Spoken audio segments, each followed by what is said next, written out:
gorgeous day out there. We're starting off Monday. We're ending it with Craig Worth, which is a total win, and we're ending it with the warmth. So it has been a beautiful, beautiful day all around. And as you take a view of Antelope Island, you can see that we had those clear blue skies before the clouds started to move in. Thank you to Scott for taking that one and sending it our way.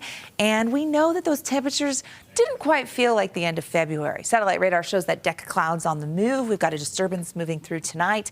Another cold front opens the door for cooler air as we head into tomorrow. That Black Desert time lapse shows just gorgeous conditions in southern Utah. It was the mid-70s. Oh, so pretty. Sun going down there, a little bit of cloud cover in the south. It was record-breaking warmth for certain cities today. That includes Kodacombe Basin. State Park made it to the low 70s. Cedar City flirting with 70 degrees, and the City Creek Water Plant all setting new daily high records for today.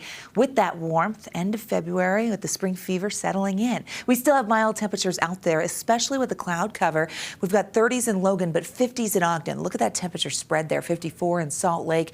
Backside of the Wasatch where we've got the 30s, so we've got a mixed bag. But where the clouds are, they're locking in milder temperatures as we head into the overnight. 40s right now in Green River and Moab, 60 degrees still in St. George. 62 is the average high in St. George, and we're sitting at 60, 10 o'clock at night. Temperature change for the entire state. I love this. Tells the story because we're 11 degrees warmer than where we were at this point yesterday. And even all the way down to Washington County, we're still warmer thanks to that ridge of high pressure. Now, that does come with some negative. As much as we love the warmth in the valleys, we know that it does chip away at snowpack, and we already have low percents in southern Utah and on the eastern side of the state as a whole. We're now sitting at 91% of average, but we still have healthy numbers in the north. We also know that the freeze-thaw cycle is greatly impacted by the warming temperatures, and so avalanche danger lingers. Considerable danger holding on for all the mountains in Utah. This is a big deal because we started to see the avalanche danger uptick when we had active conditions. The moisture moved on, but we have the danger and the threat holding steady even as we don't have wet weather. We just have mild temperatures, 40s as we get through the news with cloudy conditions. We'll see those 40s holding steady, not much when it comes to fluctuation and the temperatures.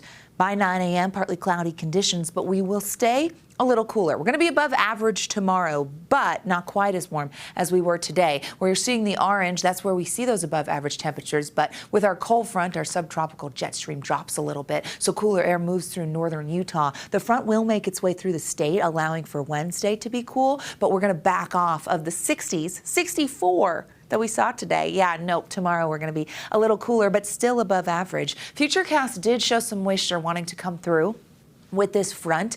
Very moisture starved. We only had maybe a sprinkle or two in the central portion of the state. It's going to linger through the Wasatch back and over towards the basin. Our model really hypes it up, but to be completely honest, there's not a tremendous amount of moisture potential with the front on the move. It eventually clears the area, but we leave the door open for that northwesterly flow, so cooler temperatures are expected as we get through Tuesday and then into Wednesday. That cold front will allow for those numbers to get closer to average. Speaking of average, we drop below it as we look at the Wasatch front for the midweek, but notice how we build back. We stay above average in the south, but we also have a little bit of a dip there, so the cooler air does make it to southern Utah.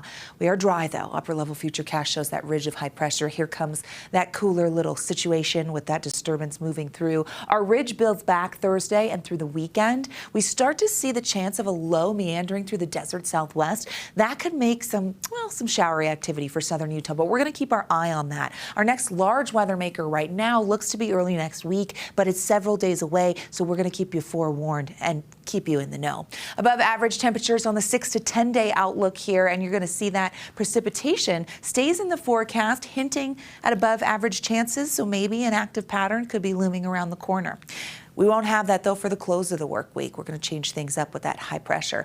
40s and 50s. 54. Okay, that is definitely cooler than where we were today, but not bad. 50s and 60s, 79 in St. George where the ridge holds steady. We've got dry conditions, 60s and 70s down south. There's some cloud cover and the chance of some isolated showers Sunday and Monday. Here's the Wasatch front.